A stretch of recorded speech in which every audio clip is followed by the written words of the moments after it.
हमारे प्रसाद के यजमान में है श्री दीपक जी विजयवर्गीय एम्बुलेंस फोर्ट से, उनका परिवार, और उनके साथ है श्री ओम प्रकाश जी अग्रवाल, प्रेमलता जी अग्रवाल। कृपा करके मंच पर आए। हमारे हॉल सेवा के यजमान हैं श्री चंद्रकांत जी डाकोतिया जी, लक्ष्मी जी, श्री महेश जी, सरिता जी, महेंद्र जी, आशा जी डाकोतिया जी। कृपा करके स्टेज पर आए। हमारी अलंकार सेवा के यजमान है दीपक जी विजयवर्गीय, आशीष जी विजयवर्गीय, माता जी चंद्रकला जी। कृपा करके स्टेज पर आए। दैनिक यजमान है श्री महेंद्र जी, सरिता जी खेतान, श्री सुरेश चंद जी साकेत जी, उषा जी अग्रवाल, श्री संजय जी राधिका जी अग्रवाल, श्री लोकनाथ जी, रेणु जी मारू, श्री जी काबरा। कृपा करके मंच पर आए और महाराज जी से आशीर्वाद ले।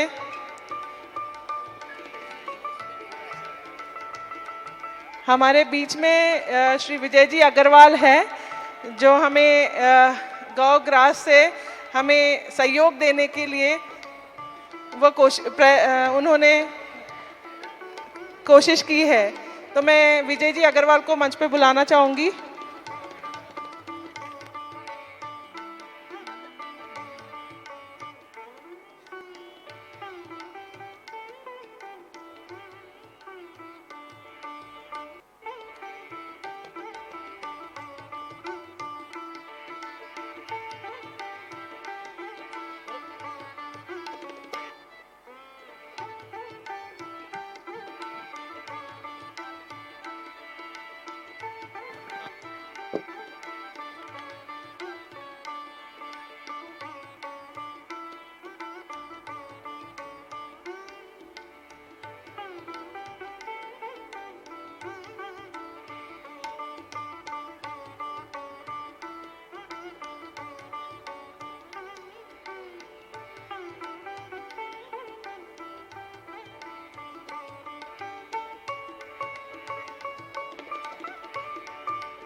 जिनके नाम लिए जा रहे हैं कृपा करके वो फटाफट जल्दी से शीघ्रता से मंच की ओर आए और बाकी लोग अपने स्थान पर बैठे रहे।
महाराज जी को प्रणाम। महाराज जी, आपकी दिव्य वाणी सुनने को समस्त श्रद्धालु आतुर हैं। कृपया अपने मुख अरविंद से सभी भक्तों को कथा का रसपान कराएं।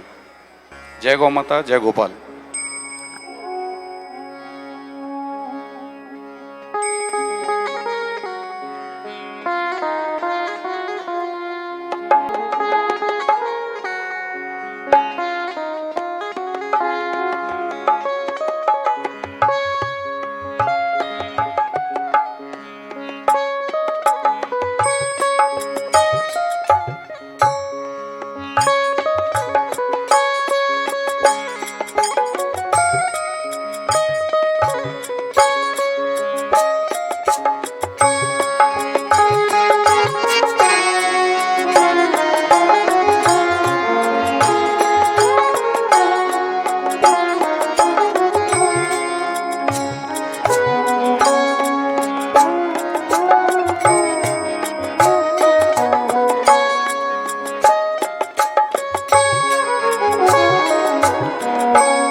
श्री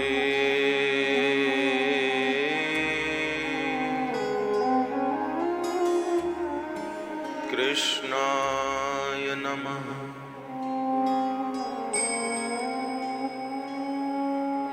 श्री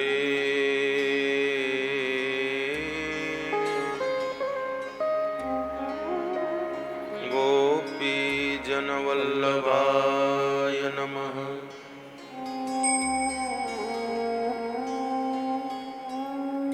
श्री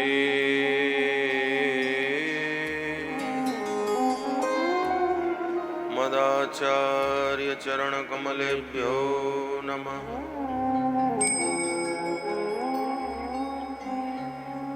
श्री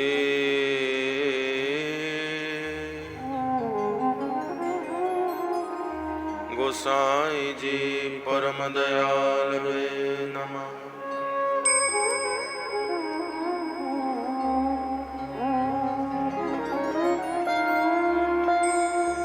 कृष्णाय वासुदेवाय देवकी नंदनाय च नंदगोपकुमाराय गोविन्दाय नमो नमः।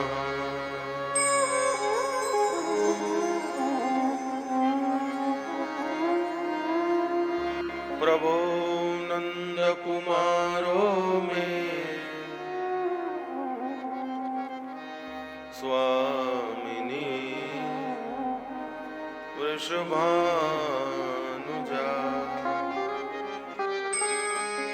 कृतार्थोऽहं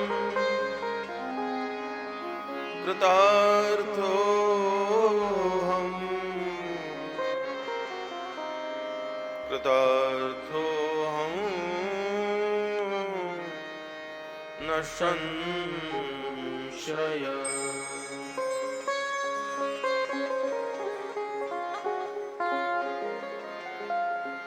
यं प्रव्रजन्तमनुपेतमपेतकृत्यम् द्वैपायनो विरहकातरया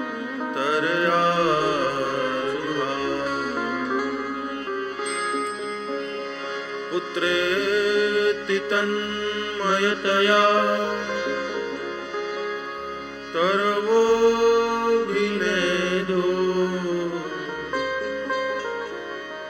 तं सर्वभूतहृदयं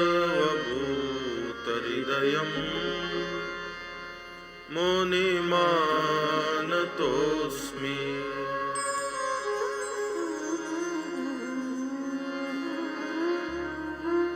योऽन्तः प्रविश्य मम वाच्यमिमां प्रसूताम् सञ्जीवयत्यखिलशक्तिधरस्वधाम्ना। अन्याश्च हस्तचरण श्रवणात्वगादि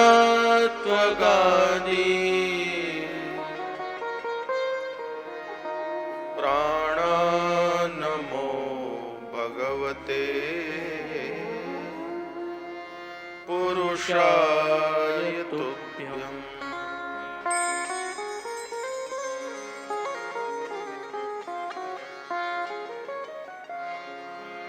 गावो ममाग्रतः सन्तु गावो मे सन्तु पृष्ठतः। गावो मे हृदये सन्तु गवामध्ये वसाम्यहम्।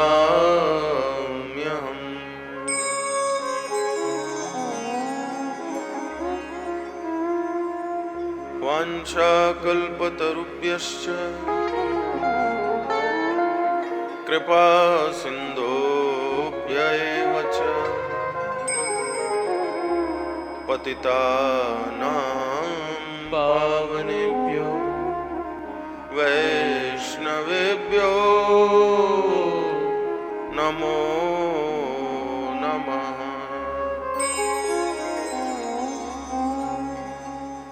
श्री गोवर्धन नाथ की, श्री बालकृष्ण लाल की, जगत जननी गौ माता की जय। सब संत हरि भक्तों की जय। हरि ओम नमः पार्वती पतये हर हर महादेव।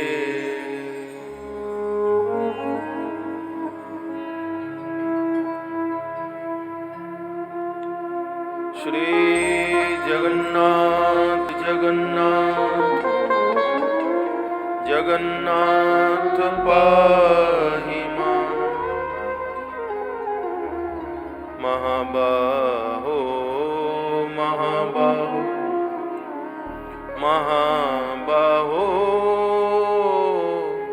रक्ष मां।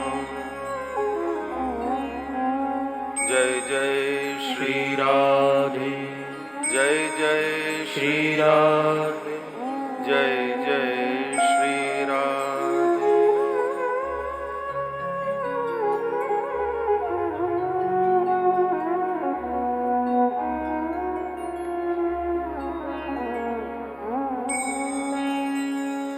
हे गोपाल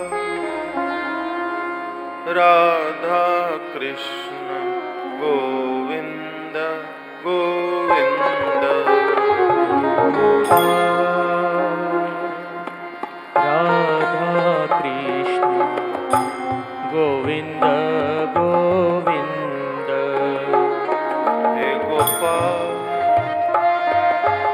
राधा कृष्ण गोविंद गोविंद। हे गोपाल राधा कृष्ण गोविंद गोविंद। कृष्ण गोविंद गोविंद, कृष्ण गोविंद गोविंद। कृष्ण गोविंद गोविंद, कृष्ण गोविंद गोविंद। कृष्ण गोविंद गोविंद, कृष्ण गोविंद गोविंद। कृष्ण गोविंद गोविंद, कृष्ण गोविंद गोविंद। हे गोपाल राधा कृष्ण गोविंद गोविंद। हे गोपाल राधा कृष्ण गोविंद गोविंद। कृष्ण गोविंद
गोविन्द गोविन्द हे गोपाल राधा कृष्ण गोविन्द गोविन्द कृष्ण गोविन्द गोविन्द श्री गोविन्द गोविन्द कृष्ण गोविन्द गोविन्द कृष्ण गोविन्द गोविन्द कृष्ण गोविन्द गोविन्द कृष्ण गोविन्द गोविन्द कृष्ण गोविन्द गोविन्द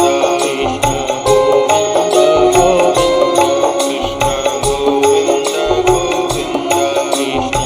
गोविन्द गोविन्द कृष्ण गोविन्द गोविन्द कृष्ण गोविन्द गोविन्द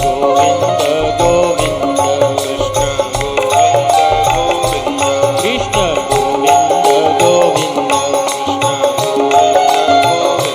कृष्ण गोविन्द गोविन्द कृष्ण गोविन्द गोविन्द कृष्ण गोविन्द गोविन्द कृष्ण कृष्ण गोविन्द गोविन्द गोविन्द गोविन्द कृष्ण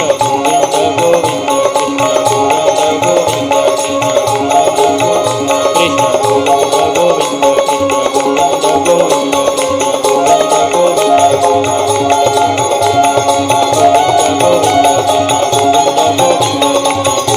गोविन्द कृष्ण गोविन्द गोविन्द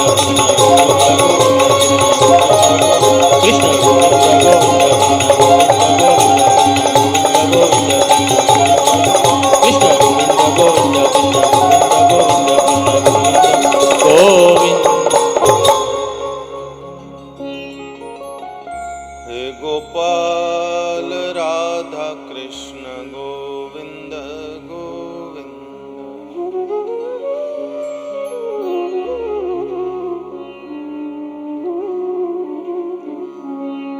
ॐ नमो भगवते वासुदेवाय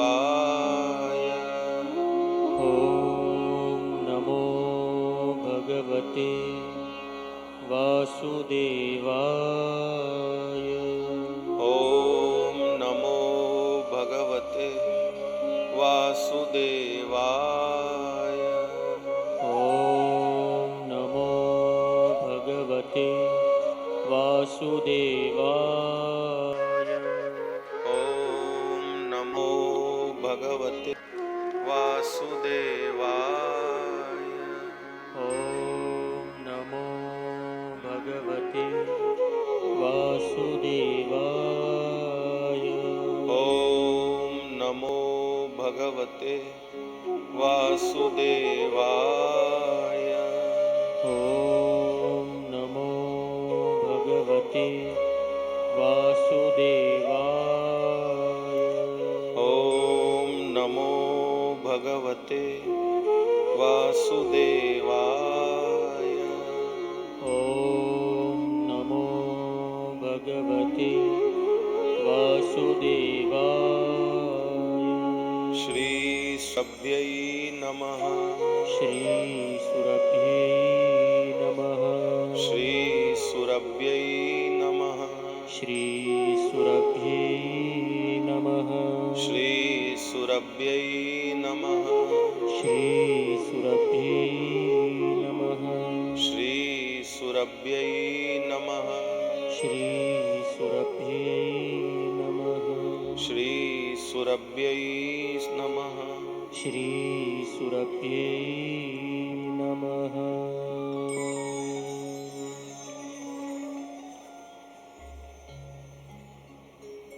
नारायण नारायण नारायण नारायण नारायण।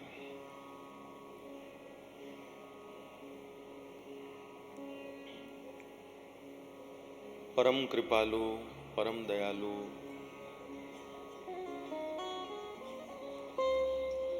ठाकुर श्री गोवर्धन नाथ प्रभु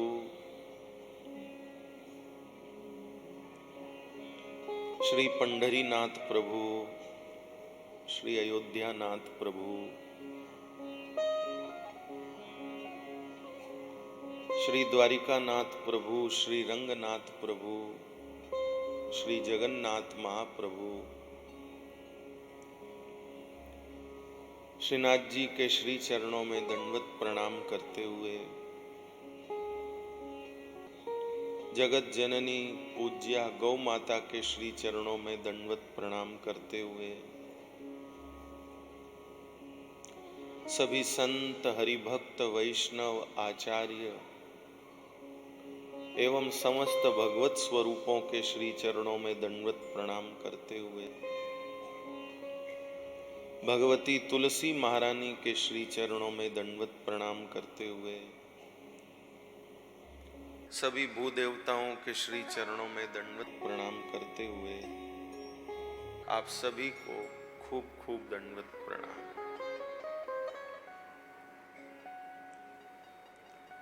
श्री भगवान की अनंत अनुकंपा से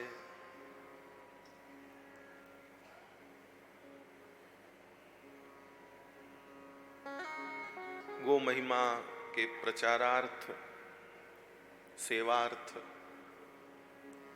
यहाँ भगवत कथा की रसमयी चर्चा पिछले 4 दिनों से हम लोग कर रहे हैं।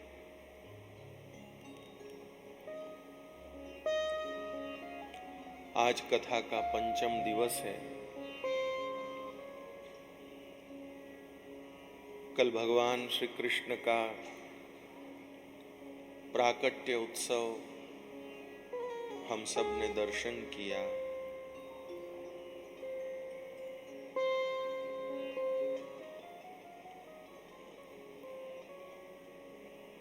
भगवान जब पधारते हैं तब परम शोभन काल उपस्थित होता है।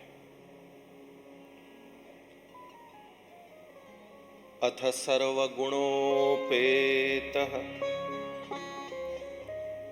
काल परम शोभन यय्येर्वा जन जन्मर्क्ष क्षान्तक्ष ग्रहतारकम्। भगवान के प्राकट्य की जब बेला हुई अथवा भगवान ने जब प्रकट होने का भाव बनाया, मन बनाया, या प्रभु ने जब अवतार लेना निश्चित किया, तब परम शोभन काल उपस्थित हुआ।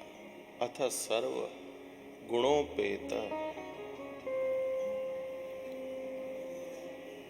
परम शोभन काल, यानी सबको सुखी करने वाला समय।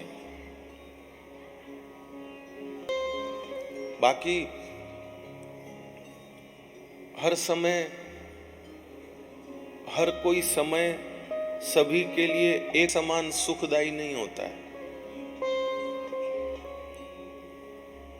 कोई समय किसी के लिए सुखदायी होता है तो किसी के लिए दुखदायी होता है। जैसे प्रभात की साधक को सुखदायी होती है और चोर को, बोलिए ना, दुखदायी होती है।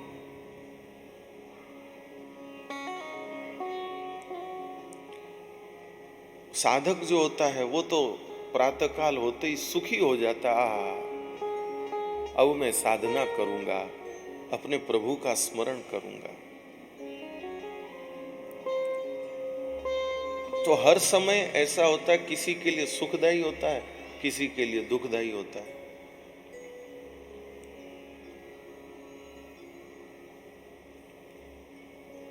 दोपहर का समय विद्यार्थी के लिए सुखदायी होता है, वो आराम करता है, लेकिन व्यापारी के लिए दुखदायी होता है, उस समय कोई ग्राहक नहीं आते। ऐसे एक उदाहरण, हर समय कोई भी समय ऐसा नहीं होता जो सभी के लिए एक जैसा सुखदायी हो। किसी के लिए क्या, किसी के लिए क्या।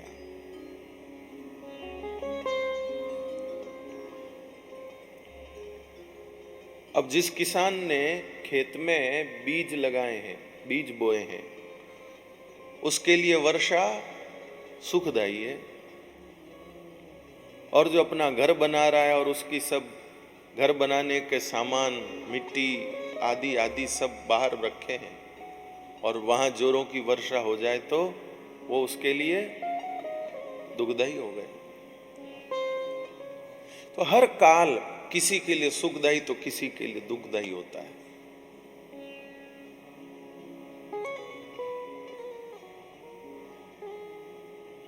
किसी के लिए सुखदायी तो किसी के लिए दुखदायी होता है।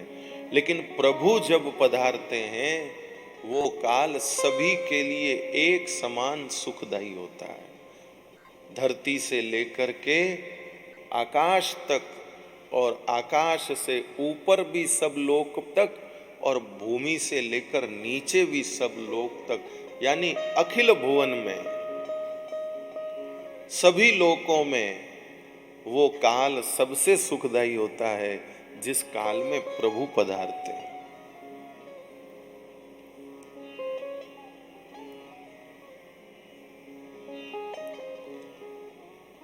इसलिए एक उपाय बताऊं, एक बात बताऊं आपको। आप अपने घर में अपने ठाकुर जी का रोज स्वागत करो। पहले आपको बताऊं, पहले तो पति जब भी घर में आता था पत्नी उसका स्वागत करती थी। अब तो आते कब है ये भी पता नहीं होता है, और आए तो भी अब रोज रोज कौन टीका करे रोज कौन आरती करे। स्वागत से समृद्धि आती है। हमारे घर कोई महात्मा आते हैं, कोई विशिष्ट जन आते हैं, हम क्यों उनका स्वागत करते हैं? स्वागत से समृद्धि आती है। पहले स्वागत में लोग कितना चाव दिखाते थे, आज भी दिखाते हैं, ऐसी बात नहीं है। आज भी हम कुछ जगह गए थे, एक दो दिन पहले भी गए, सब चाव दिखाते हैं, फूल बिछाते हैं आदि आदि।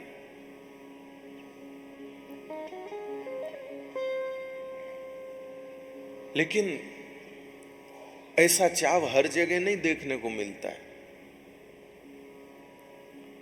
हर जगह नहीं देखने को मिलता है। लेकिन कोई समय स्वागत का चाव घर घर में होता था। स्वागत में आंगन चौक पूरा माटी रंगा, आज मोरे पिया घर आएंगे, आज मोरे पिया अब कौन चौक पूरा है, कौन मिट्टी रंगा है?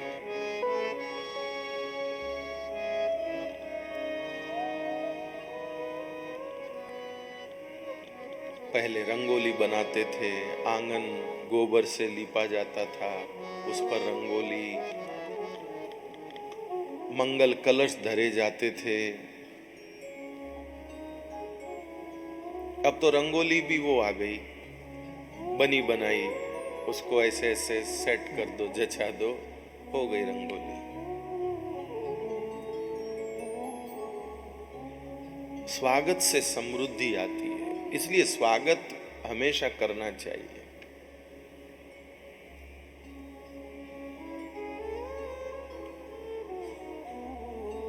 हमारे संस्था वाले भी स्वागत करते हैं ना हम तो कहते कि रहने दो, स्वागत मत करो, तो ये लोग कहते हैं कि महाराज स्वागत से ही सेवा होती स्वागत बंद कर देंगे तो कोई सेवा ही नहीं करेगा। स्वागत से समृद्धि आती है।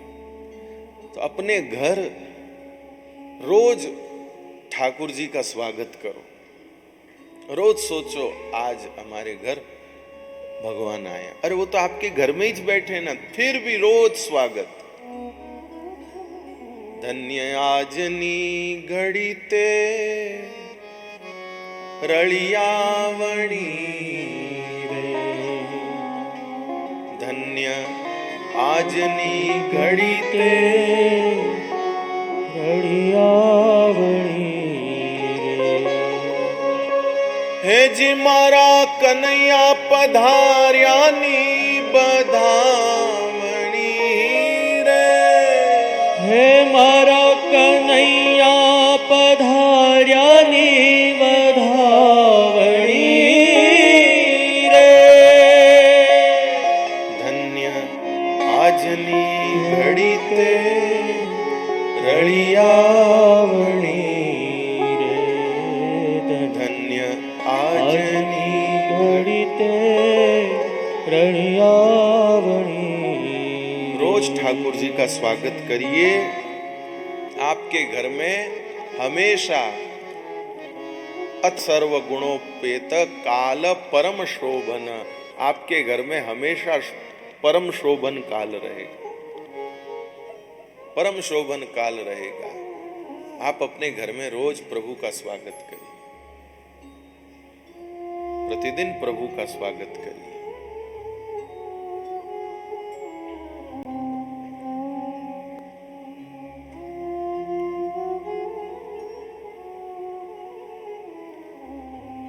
तो भगवान जब पधारते हैं तब ऐसा काल उपस्थित होता है जो काल सभी के लिए सुखदायी होता है। बाकी तो भैया संसार में कोई आता है तो किसी को अच्छा लगता है, किसी को खराब लगता है। आज अमुक पार्टी का कोई नेता कथा में आएगा तो उस पार्टी को मानने वालों को अच्छा लगेगा, जो उस पार्टी को नहीं मानते उनको बुरा लगेगा। जो उस पार्टी को मानते हैं वो कहेंगे हमारे नेता कितने भक्त हैं, और जो नहीं मानते वो कहेंगे सब नाटक है। संसार में और बाकी सब जितने भी लोग हैं उनका आना जाना, किसी को सुहाता है, किसी को नहीं सुहाता, किसी को अच्छा लगता है, किसी को नहीं अच्छा लगता है, लेकिन भगवान जब आते हैं तो वो सबके लिए सुखदायी होता है। ठाकुर जी जब आते हैं वो काल सभी के लिए सुखदायी होता है। श्रीमद् भागवत जी की कथा कराने का एक विशेष सुख ये भी है कि भागवत कथा के निमित्त से हम प्रभु के आगमन का सुख अनुभव करें। हम अनुभव करें कि भगवान आते हैं तब कैसा लगता है। क्योंकि जिस समय आज से 5,500 साल पहले भगवान आए थे उस समय तो हम नहीं थे, और थे भी, पर याद नहीं है ना भाई उस समय कैसा लगा था। आदमी को 10-20 दिन पहले का पता नहीं रहता है, तो 5,500 साल पहले की स्मृति की क्या बात करें। भागवत कथा के कारण हम लोग अनुभव कर पाते हैं कि भगवान आते हैं तो कैसा लगता है, प्रभु पधारते हैं तब कैसा अनुभव होता है। आज हम एक घर में गए थे तो वहां माता जी कह रही थी कि अरे हमको तो कल ऐसा लगा जैसे कोई साक्षात भगवान आ गए। कृपानाथ, यदि किसी को साहित्य कोई व्याकरण आदि जानता थोड़ा सा, तो वो तो बहुत अच्छे से अभिव्यक्त करता कि कैसी कैसी अनुभूति हुई। अब कल तो समय का भी अभाव था, इतने विशेषण, इतनी व्याख्या भी भगवान के अवतार काल की, प्राकट्य समय की नहीं की जा सकी। किंतु फिर भी आपने अनुभव किया कि भगवान पधारे, ऐसा अनुभव हुआ, ऐसा फील हुआ। बस यही कथा का सबसे बड़ा एक पर्व होता है। कथा का चतुर्थ दिवस क्यों इतना महत्वपूर्ण है, सब लोगों में क्यों इतना उत्साह रहता है। आज कथा का कौन सा दिन है? चौथा दिन। चलो चलो, क्योंकि आज हम वो अनुभव कर सकेंगे कि भगवान प्रकट होते हैं तब क्या लगता है, कैसा लगता है। इसलिए जीवन में सबसे सुखद अनुभूति होती है प्रभु के आगमन की। सबसे सुखद अनुभूति होती है जब ठाकुर जी आते हैं।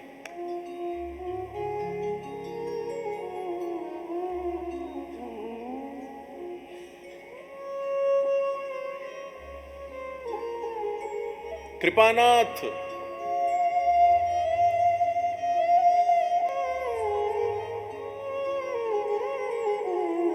मैं क्या याद करके गर्दन हिला रहा हूं, पता है आपको?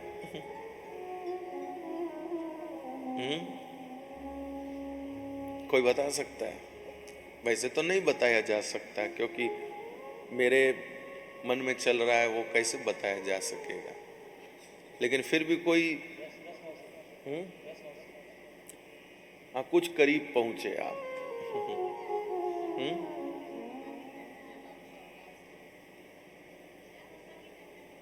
जन्मोत्सव की चर्चा ना है? हाँ, नहीं नहीं, ठीक है, चलिए मैं बताता हूं। मैं जो गर्दन हिला रहा था वो आप सब जो कह रहे हो उसको प्रणाम, लेकिन मैं श्री राम जी पहली बार मिथिला में जब आए उस समय मिथिला वासियों ने भगवान का दूल्हा के रूप में जब स्वागत किया, उस समय उनको कैसा लगा, मैं उसको मैं सोच रहा था।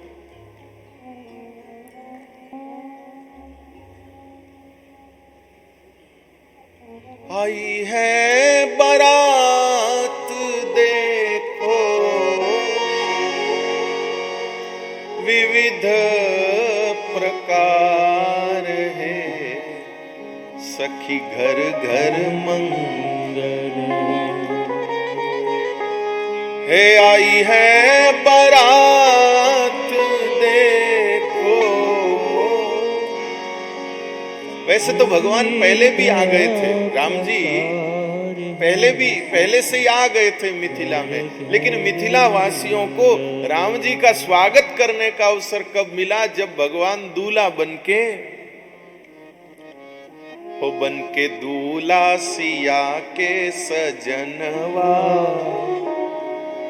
अरे बनके दूल्हा सिया के सजनवा, आज मिथिला में आए हुए हैं, बनके दूल्हा सिया के सजनवा, आज मिथिला में आए हुए हैं, आज मिथिला में आए हुए हैं, सबके दिल में समाए हुए हैं, आज मिथिला में आए हुए हैं, सबके दिल में समाए हुए हैं, बनके दूल्हा सिया सजनवा। तो प्रभु जब पधारते हैं वो घड़ी बहुत सुखदायी होती है। ठाकुर जी जब आते हैं वो घड़ी बहुत सुखदायी होती है। कृपानाथ जगन्नाथपुरी की रथ यात्रा, जगन्नाथपुरी की रथ यात्रा जब घंटुओं का नाद होता है, ठन ठन ठन ठन ठन ठन, और ठन ठन ठन ठन ठन करते हुए घंटुआ आगे आगे आते हैं, और पीछे जब झूमते हुए जगन्नाथ जी आहा हा जब पधारते हैं, ऐसे लगता है कि क्या न न्योछावर कर दे, पास में जो हो सब उन पर वारी। ऐसे अद्भुत लगते हैं जगन्नाथ जी, इतने प्यारे लगते हैं, इतने मीठे लगते हैं। आप में से कुछ लोगों ने प्रत्यक्ष रथ यात्रा में कभी दर्शन किया होगा, नहीं तो टीवी पर भी देखते हैं तो रोमांच होता है। प्रभु जब श्री मंदिर से जब उनका वह दिव्य मुकुट द्वार से अड़ता हुआ निकलता है, ओ जब निकलते तो लगता है कि ये मुकुट अब अटका, लेकिन कहीं नहीं अटकता, वो झूलते हुए बाहर आ जाते हैं।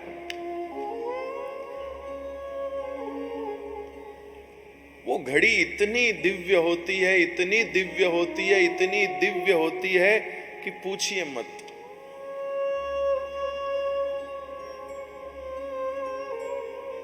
अथ सर्व गुणोपेत काल परम शोभनम, उस समय परम शोभन काल उपस्थित होता है।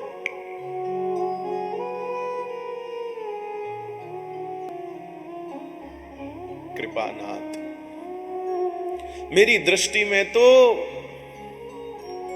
श्री जगन्नाथ महाप्रभु रथ यात्रा के दिन जब श्री मंदिर से बाहर पधारते हैं, जो मुख्य द्वार है, उस मुख्य द्वार से जब श्री ठाकुर जी बाहर आते हैं, उस घड़ी से बढ़कर घड़ी कोई हो ही नहीं सकती। उससे बड़ा अवसर और कोई दूसरा हो ही नहीं सकता।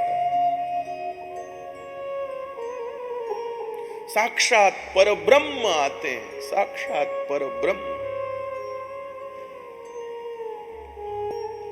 किसने क्या किया है, किसने क्या किया है, सब कहीं रह जाता है और ब्रह्म भंडारा होता है, ब्रह्म भंडारा। आप यहां कथा के बाद प्रसाद पाने जाते हैं, कोई आपको पूछता है आपकी जाति क्या है, बोलिए ना। कोई आपको पूछता है कितने पुण्य किए, कितने पाप किए। कोई आपको पूछता है कि आपने कितनी देर कथा सुनी। कोई आपको कुछ नहीं पूछता, इसीलिए तो इसको महाप्रसाद कहते हैं। उस दिन भी ऐसा ही होता, कोई किसी को, कोई भगवान किसी को नहीं पूछा जाता कि तुम्हारी जाति क्या है, तुम्हारा धर्म क्या है, तुमने कितना भजन किया है, तुमने कितनी उपासना की है, कोई नहीं पूछा जाता। ब्रह्म आ रहे हैं, भर लो अपनी आंखों में, बस।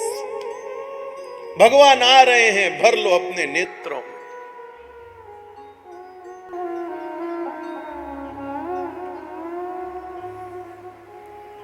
प्रभु आ रहे हैं, आप भर लो अपनी आंखों में। ब्रह्म का भंडारा, ब्रह्म का भंडारा। उस दर्शन को करने के बाद कोई ये न कहे कि मैंने भगवान को पाया नहीं, मैंने भगवान को देखा नहीं, मैंने श्री हरि को देखा नहीं।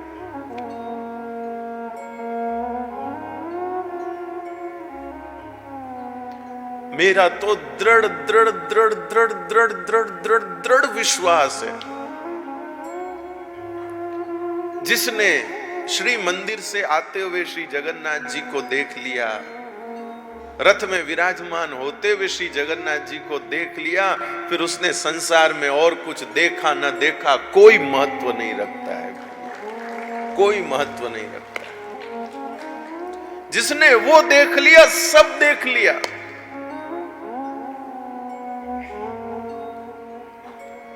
जिसने वो देख लिया, सब देख लिया। कृपानाथ, ब्रह्म का ऐसा अवतरण तीनों लोकों में कहीं नहीं होता है।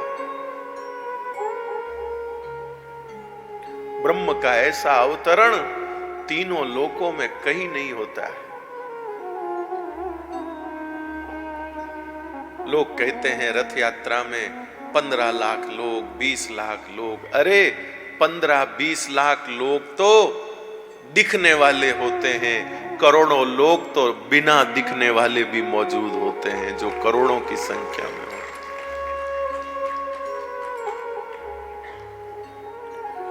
कृपानाथ, बस उस घड़ी को अनुभव करने की बात होती है कि प्रभु पधारते हैं, वो काल कैसा होता है।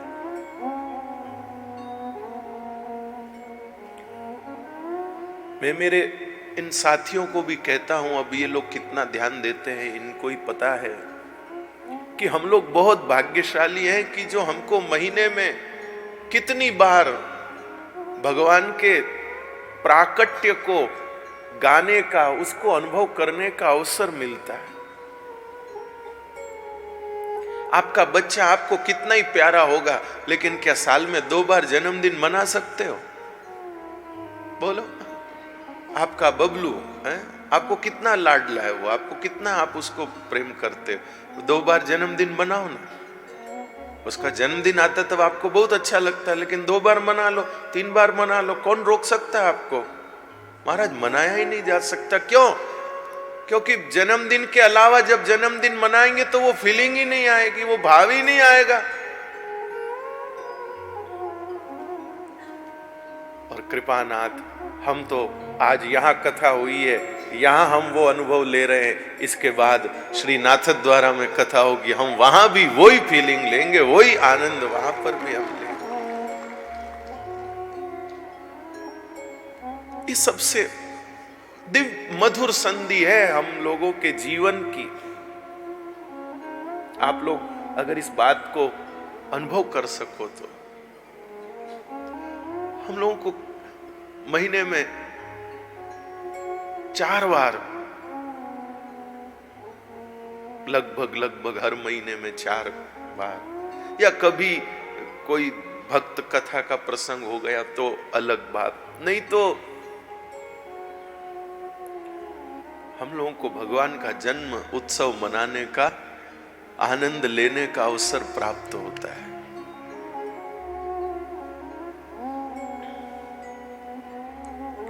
अब आप अगर उसको इस रूप में ले लो कि भाई ये तो वही नंद उत्सव है जो हमने हैदराबाद की कथा में किया था, आप अगर वो उसी रूप में लो तो भी ले सकते हो, कोई दिक्कत नहीं है। लेकिन ये सोचो कि नहीं, हर कथा में ठाकुर जी नए आते हैं, हर कथा में ठाकुर जी नए पधारते हैं, नए रूप में आते हैं। तत्व तो वो एक ही होगा, लेकिन वो नए कलेवर में आएगा। ये कितनी बड़ी हमारे जीवन की संधि है।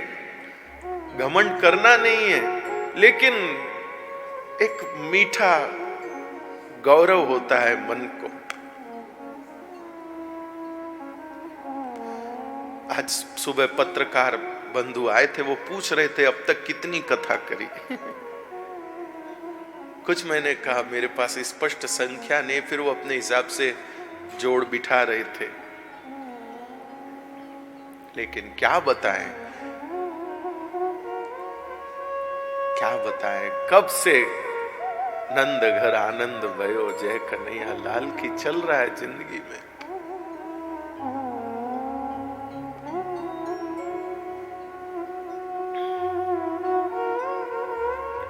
भगवान के पधारने जैसा बढ़िया काल और कोई दूसरा नहीं होता। जिस क्षण प्रभु पधारते हैं उससे श्रेष्ठ और कोई दूसरा समय होता ही नहीं। मैं आप लोगों को ये बात समझ में आ गई है, ध्यान में आ गई है, लेकिन मेरा मन नहीं भर रहा है, इसलिए मैं बोल रहा हूँ बार बार। ये बात मुझको अच्छा लग रहा है ये बोलना, इसलिए मैं बोल रहा हूँ। आप लोग अगर सुनते सुनते बोर हो जाए तो थोड़ा सो जाना।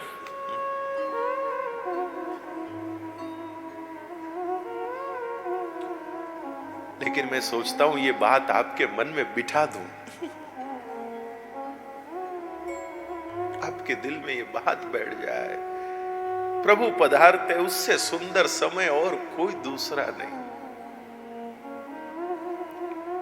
कई जने पूछते हैं आप झांकी का निषेध क्यों करते हो, झांकी क्यों नहीं बनवाते? मैं पहले खूब बनवाते थे, अब नहीं, बहुत साल हो गए, अब नहीं बनवाते। फिर भी कई लोग सुनते नहीं है भाई। आप कहेंगे आप महाराज जो आपकी नहीं सुनते, नहीं सुनते, क्या करें, छोटे महाराज रह गए ना, इसलिए। आज भी एक मेरे भाई आए थे, वो मुझे कह रहे थे कि आपने सब सूचनाएं बना रखी, फिर लोग उसको मानते क्यों नहीं है? मैंने कहा तू ही बता। बोले आपके टीम नहीं है मनवाने जैसी।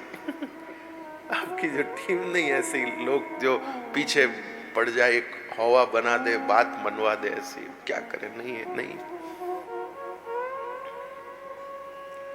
तो कुछ बना लेते, बाकी निषेध। क्यों करता हूं निषेध, उसका कारण भी सुनिए। उसका कारण यह है कि अगर झांकी का क्रम होगा तो उसकी तरफ ध्यान होने से आप भगवान के पधारने के काल की जो अनुभूति है वो आप नहीं ले पाओगे,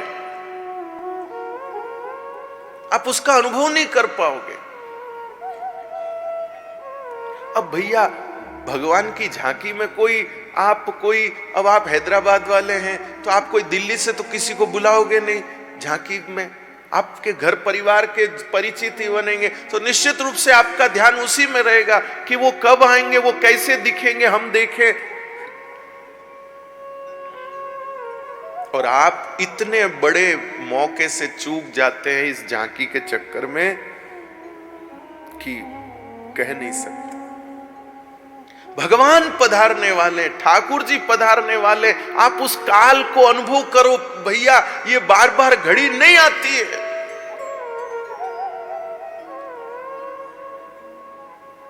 ठाकुर जी पधारते हैं, ये अवसर बार बार नहीं आता है। उस समय क्या रोमांच होता है, उस समय क्या भीतर तरंग उठती है, क्या स्पंदन होता है, वो फीलिंग चली जाती फिर झांकी के झंझट में भैया।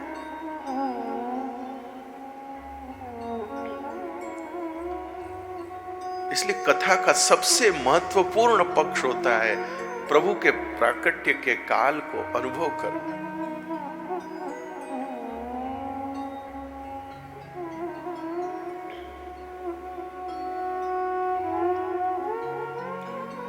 तो सबसे बड़ी, सबसे सुंदर क्षण होता है जब प्रभु पधारते हैं, जब ठाकुर जी आते हैं। इसलिए अपने आपके घर में हमेशा शोभन काल रहे, आपके घर में हमेशा सुंदर समय रहे, तो आप अपने घर में रोज ठाकुर जी का स्वागत करो।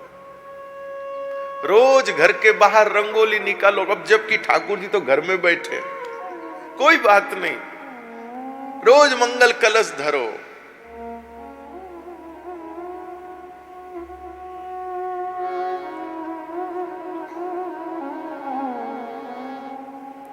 दिन दूलो मेरो कर कन्हैया। मां यशोदा रोज सोचती कि आज मेरे लाला की शादी है। दिन दूलो मेरो कुंवर कन्हैया।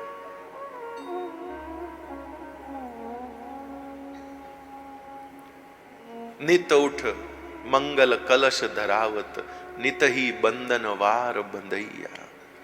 मां यशोदा रोज मंगल कलश रखती है, रोज बंधन वार बांधती है। अरे लाला तो घर में ही है, लेकिन रोज स्वागत। नित उठ ब्याह गीत मंगल धुनी, रोज वेद पाठ, रोज ये। इसलिए अपने घर में रोज ठाकुर जी का मंगल करिए। रोज अपने घर में ऐसी तैयारी करिए कि आज ठाकुर जी आने वाले हैं, आज ठाकुर जी पधारने वाले हैं। आपके घर में रोज ऐसा अगर आप रोज ठाकुर जी का स्वागत करेंगे, आपके घर में सदा शोभन काल रहेगा। आपके घर में सदा शोभन काल रहेगा। मेरे भाई बहन ये घी तेल चना मूंगफली के टोटके करते हैं, इसके बजाय भगवान से जुड़े हुए ये भगवत भाव करने चाहिए, जिनसे प्रभु की अनुभूति होती है, जिनसे भगवान के साथ सामीप्यता बढ़ती है।